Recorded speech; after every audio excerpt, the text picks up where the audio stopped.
وہ حقیقت میں قیامت کو بھی نہیں مانتا ہے۔ عذاب قبر کو ماننا بھی قیامت پر ایمان کا ایک حصہ ہے، اس لیے عذاب قبر کو ماننا۔ قیامت کے دن جو اللہ کا میزان ہوگا اور میدان حشر ہوگا اور اسی طریقے سے پل صراط ہوگا، جو قیامت کے دن کی جتنی ڈیٹیل بتائی گئی ہے، کبھی انشاءاللہ آپ کے علاقے میں ایک موضوع اس پر ہوگا، قیامت کے دن کی تمام تفصیلات پر ہم بات کریں گے۔ ہمیں اور آپ کو اس پر بھی ایمان رکھنا ضروری ہے۔ اللہ کے نبی نے فرمایا کہ والیوم الآخر، آپ کو قیامت کے دن کے اوپر بھی ایمان رکھنا ضروری ہے۔ اور چھٹی چیز کیا ہے؟ والقدر خیرہ وشرہ، اور تقدیر کے اوپر ایمان رکھنا ضروری ہے۔ ہر انسان کی تقدیر اس کے پیدا ہونے کے پہلے ہزاروں سال پہلے لکھی جا چکی ہے، اور جب انسان اپنی ماں کے پیٹ میں ہوتا ہے اور 4 مہینے کا 120 دن کا ہوتا ہے، اللہ کے پیارے نبی فرماتے ہیں بچے کی تقدیر لکھ دی جاتی ہے، اس کا عمل، اس کی روزی روٹی، اس کی عمر، وہ جنتی ہوگا کہ جہنمی ہوگا، نیک نصیب خوش نصیب ہوگا کہ بد نصیب ہوگا، سب کچھ اس کی ماں کی پیٹ میں ابھی ہے، ابھی باہر نہیں نکلا ہے، لکھ دیا گیا ہے۔ تقدیر پر ایمان ہمارا ہونا چاہیے میرے بھائی، اور جس کا تقدیر پر ایمان ہوگا وہ کسی سے حسد نہیں کرے گا، کسی سے جلن نہیں کرے گا۔ ارے جب میرا تقدیر پر ایمان ہے، عبد الغفار کے حصے کی روزی عبد الرحمن نہیں لے سکتا، عبد الرحمن کے حصے کی روزی عبد الغفار نہیں لے سکتا۔ ہمارا جب تقدیر پر ایمان ہوگا، ہم اپنے بھائی سے حسد نہیں کریں گے، ہم کسی کی دولت دیکھ کر، کسی کی شہرت دیکھ کر، کسی کی عزت دیکھ کر ہمارے دل میں حسد پیدا نہیں ہوگا، کیونکہ ہمارا تقدیر پر ایمان ہے۔ تو یہ ایمان کے 6 ارکان ہیں میرے بھائی۔ اللہ تعالیٰ کہہ رہا ہے اِلَّا الَّذِينَ آمَنُوا، اگر آپ کو گھاٹے سے بچنا ہے، قیامت کے دن نقصان سے بچنا ہے، تو آپ کو اپنے اندر ایمان پیدا کرنا ہے، اور ایمان ہی ہمارا کیپٹل ہے میرے بھائی، ایمان ہی ہماری پونجی ہے۔ قیامت کے دن ہم اللہ کے پاس جب جائیں گے، ہمارے پاس دنیا میں بہترین بلڈنگ ہو نہ ہو، ہم جھوپڑی میں رہتے ہوں، غریب ہوں، فقیر ہوں، لیکن اگر ایمان کے ساتھ جائیں گے تو ہمارا بیڑا پار ہو جائے گا، اور ایمان نہیں ہوگا تو کروڑوں ارب پتی ہو کے ہم جائیں گے، ہم برباد ہو جائیں گے۔ اللہ نے قرآن کے 3 پارے کی آخری آیت میں فرمایا ان الذين كفروا وماتوا وهم كفار فلن يقبل من احدهم ملء الارض ذهبا، جو لوگ کفر کی حالت میں دنیا سے چلے جائیں گے، ایمان کے بغیر دنیا سے چلے جائیں گے، اور اسی حالت میں ان کو موت آ جائے گی، کل قیامت کے دن وہ زمین بھر کے سونا بھی اگر لے کیا جائیں گے تو اللہ تعالیٰ زمین بھر کے سونا بھی ان کا قبول نہیں کرے گا۔ وَلَوِ افْتَدَى بِهِ، وہ زمین بھر کے سونا بھی اگر لے کیا جائیں گے، اللہ اپنے عذاب سے ان کو نہیں بچائے گا۔ أُولَئِكَ لَهُمْ عَذَابٌ أَلِيمٌ وَمَا لَهُم مِّن نَّاصِرِينَ، اللہ فرماتا ہے ان کو جہنم کے عذاب میں ڈالا جائے گا، اور وہاں ان کی کوئی مدد کرنے والا نہ ہوگا۔ میرے بھائیو، اس ایمان کی دولت کی قدر کرو۔ اللہ نے ہمیں اور آپ کو ایمان والا بنایا، اللہ نے توحید پر چلنے والا بنایا، اسلام پر چلنے والا بنایا۔ اس ایمان کی دولت کی قدر کرو، اور یہ بھی نوٹ کر لو ایمان گھٹتا اور بڑھتا بھی ہے، ایمان گھٹتا اور بڑھتا ہے۔ جیسے موبائل میں چارجنگ ہوتی ہے، 100% چارجنگ ہے تو موبائل برابر کام کرتا ہے، چارجنگ کم ہوتی ہے موبائل کی بیک لائٹ سلو ہو جاتی ہے، موبائل سلو کام کرنے لگتا ہے۔ جس طریقے سے موبائل کی چارجنگ گھٹتی اور بڑھتی ہے، ہمارے ایمان کی چارجنگ بھی گھٹتی اور بڑھتی ہے۔ اب یہ ایک الگ ٹاپک ہے، ایمان کس چیز سے گھٹتا ہے، ایمان کس چیز سے بڑھتا ہے۔ میں مثال کے طور پر، ایگزامپل کے طور پر ایک چیز بتا دوں کہ قرآن پڑھنے سے اور قرآن سننے سے ایمان بڑھتا ہے۔ اللہ نے فرمایا انما المؤمنون الذين اذا ذكر الله وجلت قلوبهم، مومن تو وہ لوگ ہیں جب اللہ کا نام لیا جاتا ہے تو ان کے دل کانپ جاتے ہیں۔ وَإِذَا تُلِيَتْ عَلَيْهِمْ آيَاتُهُ زَادَتْهُمْ إِيمَانًا، اور جب اللہ کی آیتیں ان کے اوپر پڑھی جاتی ہیں، جب قرآن کی آیتیں ان کے سامنے پڑھی جاتی ہیں، زادتہم ایمانا، تو ان کا ایمان بڑھ جاتا ہے۔ وعلی ربہم یتوکلون، اور وہ اپنے رب کے اوپر بھروسہ کرتے ہیں۔ تو ایمان گھٹتا اور بڑھتا ہے، گناہ کا کام کرنے سے گھٹتا ہے اور نیکی کا کام کرنے سے بڑھتا ہے۔ ایمان کے بارے میں یہ موٹی موٹی باتیں آپ سمجھ لیں۔ اس کے بعد دوسری چیز کیا ہے؟ وَعَمِلُوا الصَّالِحَاتِ، اگر خسارے سے بچنا ہے، نقصان سے بچنا ہے، تو اللہ کہہ رہا ہے نیک عمل کرنے والے بن جائیں۔ نیک عمل کس کو کہتے ہیں؟ ہمارا بہت بڑا طبقہ ایسا ہے جو ربیع الاول کے مہینے میں جلوس نکالتا ہے۔ مجھے نہیں معلوم کٹیہار میں نکلتا ہے کہ نہیں نکلتا ہے۔ ایک مرتبہ مالدہ میں کلیہ چک میں میرا پروگرام تھا، اور اتفاق سے 12 ربیع الاول کی تاریخ تھی۔ میں یقین مانے مالدہ سے کلیا چک کا راستہ مشکل سے 1 گھنٹے کا 1.5 گھنٹے کا راستہ ہوگا، اس راستے کو کراس کرنے میں کئی گھنٹے لگے، پورا راستہ جام ہے، نوجوان لڑکے چمکدار کپڑا پہن کر کے، لڑکیاں بھی ہیں لڑکے بھی ہیں اور جھوم رہے ہیں، بڑے بڑے ڈی جے بج رہے ہیں اور بڑے بڑے جھنڈے گاڑیوں پر لگے ہیں اور لائن سے گاڑیاں چل رہی ہیں اور الصلاۃ والسلام علیک یا رسول اللہ کے نعرے بلند ہو رہے ہیں، اور یہ سب کس نام پہ ہو رہا ہے؟ دین کے نام پہ ہو رہا ہے، یہ سب دین کے نام پر ہو رہا ہے، اور کرنے والا یہ سمجھ کے کر رہا ہے صاحب ہم بہت بڑا نیک کام کر رہے ہیں۔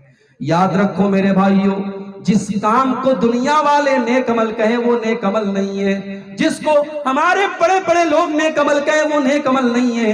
نیک عمل کس کو کہتے ہیں؟ اللہ نے فرمایا قرآن کے 16ویں پارے میں سورہ کہف کی آخری آیت میں اللہ نے فرمایا فَمَنْ كَانَ يَرْجُو لِقَاءَ رَبِّهِ فَلْيَعْمَلْ عَمَلًا صَالِحًا، جو اپنے رب سے ملاقات کرنا چاہتا ہے، جو اللہ سے ملنا چاہتا ہے، جو جنت میں جانا چاہتا ہے، وہ ایسا عمل کرے جو شریعت کی نظر میں نیک عمل ہو۔ وَلَا يُشْرِكْ بِعِبَادَةِ رَبِّهِ أَحَدًا، اور اپنے عمل میں وہ اللہ کے ساتھ کسی کو شریک نہ کرے۔ پتہ یہ چلا کہ ہمارا عمل نیک عمل کب ہے؟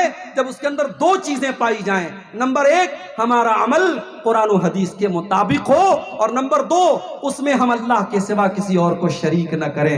اگر دکھاوا ہے، اگر ریاکاری ہے تو ہمارا عمل جتنا بھی خوبصورت عمل ہو اللہ کیا برباد ہو جائے گا۔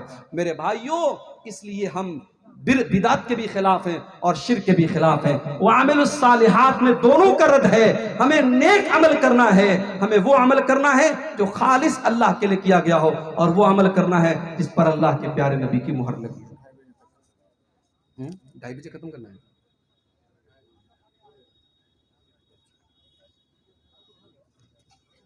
یہ سوالات آئے ہیں، میں اپنا موضوع پورا کر کے بھی تھوڑی دیر میں سوالات کا جواب دیتا ہوں انشاءاللہ۔ تو نیک عمل کرنے والا ہی اللہ کے گھاٹے اور نقصان سے بچے گا۔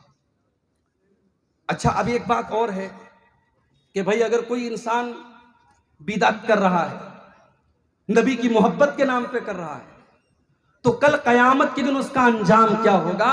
ایک حدیث آپ کو سناتا ہوں پھر بات کو آگے بڑھاتا ہوں۔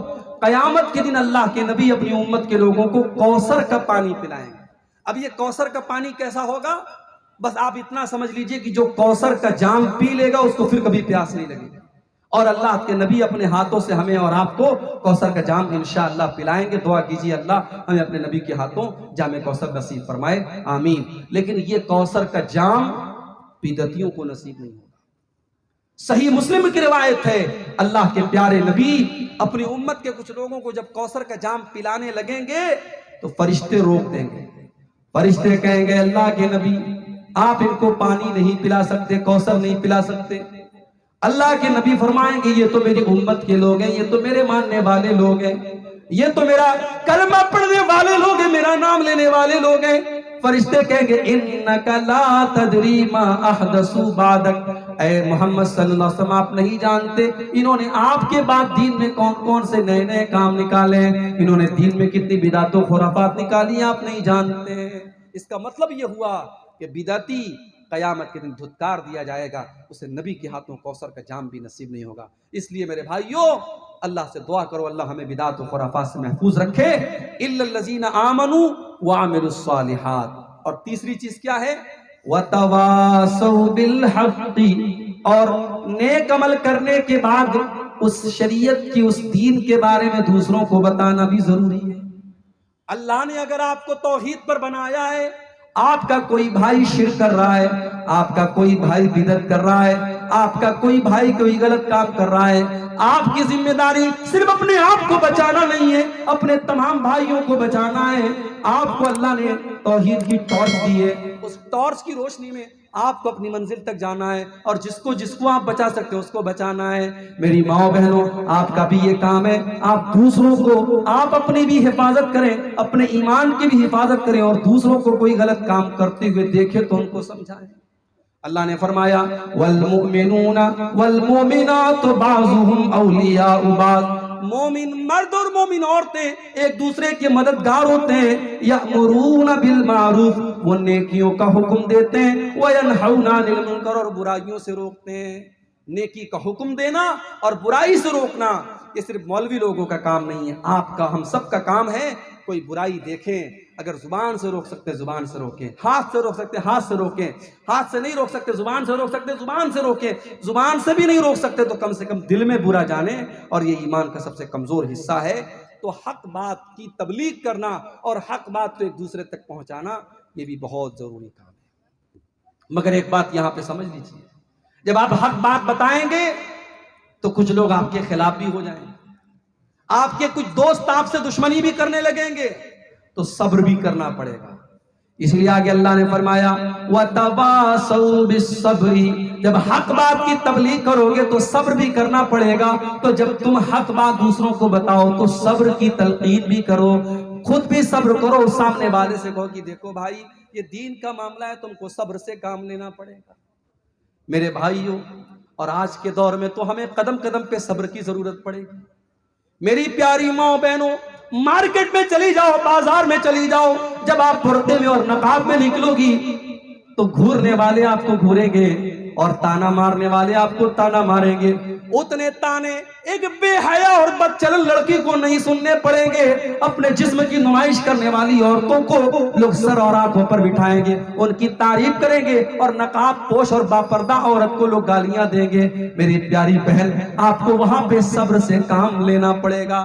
میرے نوجوان بھائیوں، جب آپ اپنے آپ کو گناہوں سے بچانے کی کوشش کریں گے، اپنے دامن کو زناکاری اور بدکاری سے بچائیں گے، آپ کے کچھ دوست تانا دیں گے، ارے تو بڑا پرانے دور کا آدمی ہے، تو حالات اور زمانے سے بہت پیچھے چل رہا ہے، دیکھ فلانے کی تو اتنی گرل فرینڈز ہیں، فلانے کی تو اتنی لڑکیوں سے دوستی ہیں، اس کے موبائل پر تو فلاں کے نمبر ہے، فلاں کے ویڈیوز ہیں۔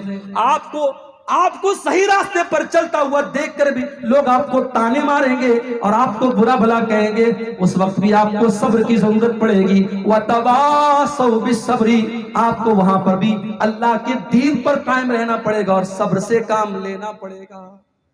صبر بڑا وسیع لفظ ہے میرے بھائی، صبر کے اوپر بھی ہمیں اور آپ کو بہت غور کرنے کی ضرورت ہے۔ اور آج کے موجودہ دور میں جب دین پر عمل کرنے والا اور دین پر چلنے والا پوری دنیا میں اجنبی بن چکا ہے، اس دور میں تو صبر کی ہمیں قدم قدم پہ ضرورت پڑے گی۔ اللہ کے نبی فرماتے ہیں یاتی علی الناس زمان الصابر فیہم علی دینہ کالقابض علی الجمر، ایک ایسا زمانہ بھی لوگوں کے اوپر آنے والا ہے جب دین کے اوپر ڈٹا رہنے والا اور دین کے اوپر جمع رہنے والا اتنا مشکل اس کے لیے ہو جائے گا جیسے اپنے ہاتھوں میں انگارہ۔ آپ کا بھائی ہے، بینک سے لون لے کر کے کاروبار کر رہا ہے، بیاج پر پیسہ لے کر کے کاروبار کر رہا ہے، اور آپ کی بیوی آپ سے کہہ رہی ہے ارے دیکھو وہ تو اتنا پیسہ لے کے کام کر رہا ہے، تم کیوں نہیں کرتے ہو؟ آپ پریشانی اٹھا رہے ہیں، آپ کی بیوی آپ کو سمجھا رہی ہے تم بھی سود اور بیاج کا لین دین کیوں نہیں کرتے ہو؟ لیکن یہاں پر آپ کو اللہ کے دین پر صبر کرنا ہے، اللہ کے دین پر ڈٹے رہنا ہے۔ میرے پیارے بھائیوں، جب آپ کو لگے کہ دین بڑا مشکل ہو چکا ہے اور دین پر عمل کرنا بڑا مشکل ہو چکا ہے، تو نبی اکرم کی سیرت کو پڑھ لیا کرنا اور نبی کے صحابہ کی زندگیوں کو پڑھ لیا کرنا۔ ہم ان سے بڑے تو نہیں ہو گئے، ہم ان سے زیادہ نرم و نازک تو نہیں ہو گئے۔ جب ہمارے نبی نے پتھر کھائے ہیں، ہمارے نبی کے صحابہ نے قربانیاں دی ہیں، ہم تو ان کے مقابلے میں کچھ نہیں کر رہے ہیں۔ اگر اللہ کے دین پر چلنے میں کچھ مصیبتیں ہمارے سامنے آ جائیں، کچھ پریشانیاں ہمارے سامنے آ جائیں، کچھ کانٹے ہمارے راستے میں آ جائیں، تو ہم صبر سے کام لے لیں اور اپنے نبی کے صحابہ کو یاد کر لیں، اپنے نبی کی زندگی کو یاد کر لیں کہ انہوں نے اللہ کے دین کے لیے کیا کیا جھیلا ہے۔ میرے پیارے ساتھیوں، اللہ قرآن میں کہتا ہے احسب الناس ان یترکوا ان یقولوا آمنا وهم لا یفتنون، اے لوگو کیا تم نے یہ سمجھ رکھا ہے کہ زبان سے یہ کہہ دینے کے بعد کہ ہم ایمان لے آئے، ہم مسلمان ہو گئے، تم کو چھوڑ دیا جائے گا؟ نہیں، ایسا نہیں ہو سکتا۔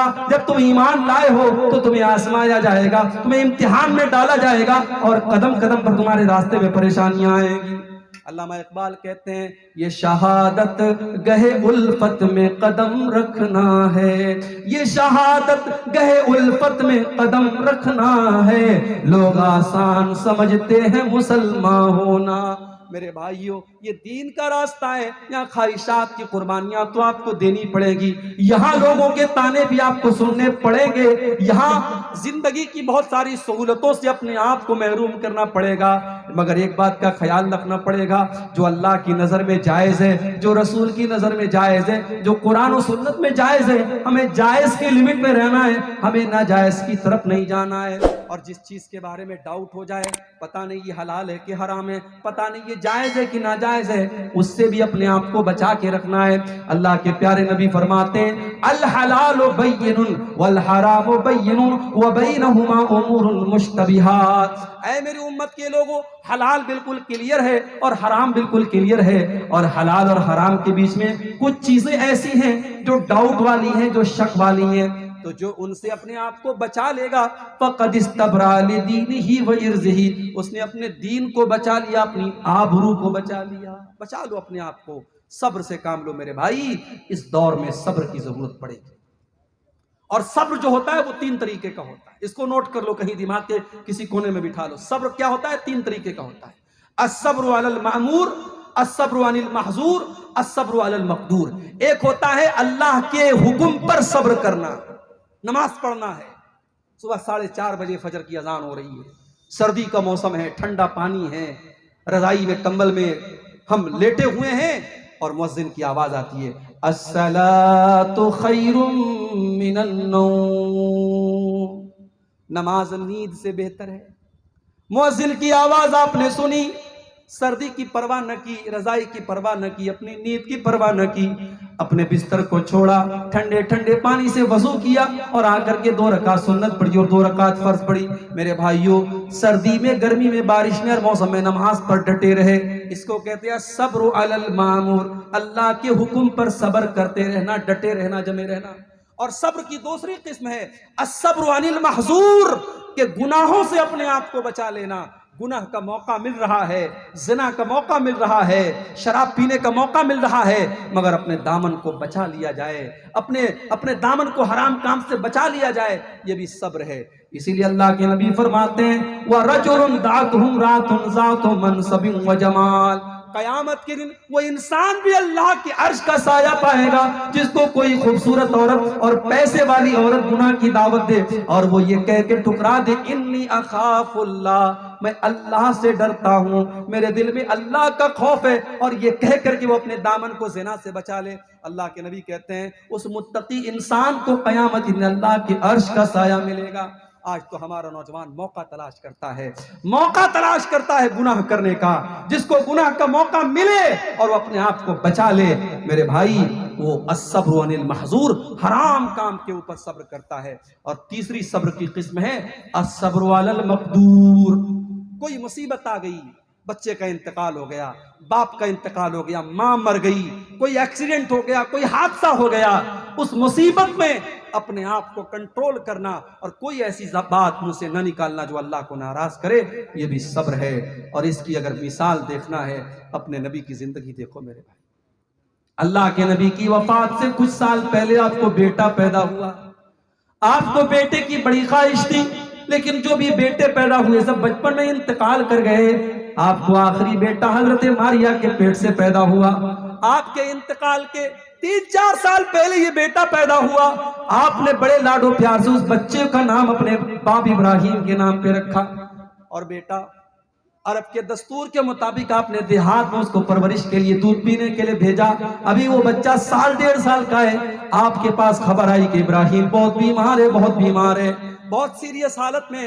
آپ اپنے صحابہ کو لے کر کے ابراہیم کو دیکھنے کے لیے جاتے ہیں، اپنے بچے کو اللہ کے نبی گود میں لیتے ہیں۔ وہ بیٹا جو بڑی آرزو تھے، بعد اس عمر میں 56 سال کی عمر میں اللہ کے نبی کو ملا ہے، اس بچے کو اللہ کے نبی دم توڑتا ہوا دیکھتے ہیں، اس بچے کی سانسوں کو اکھڑتا ہوا دیکھتے ہیں، اس بچے کا آخری ٹائم ہے، بچہ آخری سانسیں لے رہا ہے، اور اللہ کے نبی کی آنکھوں سے آنسو برسنے لگتے ہیں، اللہ کے نبی رونے لگتے ہیں۔ بیٹے کا انتقال آپ کی آنکھوں کے سامنے ہو جاتا ہے، اور آپ کہتے ہیں ان العین تدمع والقلب يحزن ولا نقول الا ما يرضى ربنا۔ اے میرے بچے ابراہیم، تیرے باپ کی آنکھوں سے آنسو بہ رہے ہیں، تیرے باپ کا دل غمگین ہے، مگر تیرا باپ اپنی زبان سے کوئی ایسی بات نہیں نکالے گا جس سے اللہ ناراض ہو جائے۔ میری ماں بہنوں، آپ کے اوپر کوئی مصیبت اللہ نہ کرے آ جائے، کسی عورت کا بچہ مر جائے، کسی عورت کا سہاگ، اس کا شوہر انتقال کر جائے، کسی عورت کے گھر میں کوئی حادثہ ہو جائے تو عورتیں عام طور سے بڑی جذباتی ہوتی ہیں، ان کی زبان سے ایسی باتیں نکل جاتی جو اللہ کو ناراض کرنے والی ہیں۔ اس موقع پر صبر سے کام لیا کرو۔ وَلَنَبْلُوَنَّكُمْ بِشَيْءٍ مِّنَ الْخَوْفِ وَالْجُوعِ وَنَقْصٍ مِّنَ الْأَمْوَالِ وَالْأَنفُسِ وَالثَّمَرَاتِ، اے مسلمانوں ہم تمہیں آزمائیں گے، کبھی بھوک کے ذریعے، کبھی خوف کے ذریعے، کبھی جان کی کمی کے ذریعے، کبھی پھلوں کی کمی کے ذریعے۔ وَبَشِّرِ الصَّابِرِينَ، لیکن بشارت ان لوگوں کے لیے جو صبر کرنے والے ہوں۔ اور صبر کرنے والے کون ہیں؟ الَّذِينَ إِذَا أَصَابَتْهُم مُّصِيبَةٌ قَالُوا إِنَّا لِلَّهِ وَإِنَّا إِلَيْهِ رَاجِعُونَ۔ صبر کرنے والے وہ ہیں جو مصیبت پر کہتے ہیں اِنَّا لِلَّهِ وَإِنَّا إِلَيْهِ رَاجِعُونَ، ہم اللہ ہی کے ہیں اور اللہ ہی کی طرف پلٹ کے جانے والے۔ ہماری کیا حیثیت ہے میرے بھائی؟ اگر ہمیں اولاد ملی تو اللہ نے دی، ہم پیدا ہوئے تو اللہ نے پیدا کیا، ہمارا باپ زندہ تھا تو اللہ کی مرضی سے زندہ تھا، اللہ کو پیارا ہوا انتقال کر گیا تو اللہ کی مرضی سے گیا۔ اس لیے اِنَّا لِلَّهِ وَإِنَّا إِلَيْهِ رَاجِعُونَ یہ پڑھ کر کے صبر کرتے ہیں۔ اولئک علیہم صلوات من ربہم واولئک هم المہتدون، اللہ فرماتا ہے وہی لوگ ہیں جن کے اوپر ان کے رب کی طرف سے رحمتیں ہیں اور وہی ہدایت پر ہیں۔ تو یہ چار چیزیں ہیں سورہ عصر میں، چار سبق ہمیں دیا گیا۔ اگر خسارے سے بچنا ہے، نقصان سے بچنا ہے، ایمان والے بن جاؤ، نیک عمل کرنے والے بن جاؤ، اور حق بات کی تبلیغ کرنے والے بن جاؤ، اور صبر کرنے والے بن جاؤ۔ جتنا علم اللہ تعالیٰ نے آپ کو دیا ہے اس علم کے مطابق دوسروں کو بھی دین کے بارے میں بتاؤ، اور مزید علم حاصل بھی کرنے کی کوشش کرتے رہو، اور جتنی باتیں آپ کو قرآن و سنت کی پتہ ہیں دوسروں کو پہنچانے کی کوشش کرو۔ انشاءاللہ ہم ان چار خوش نصیبوں میں شامل ہو جائیں۔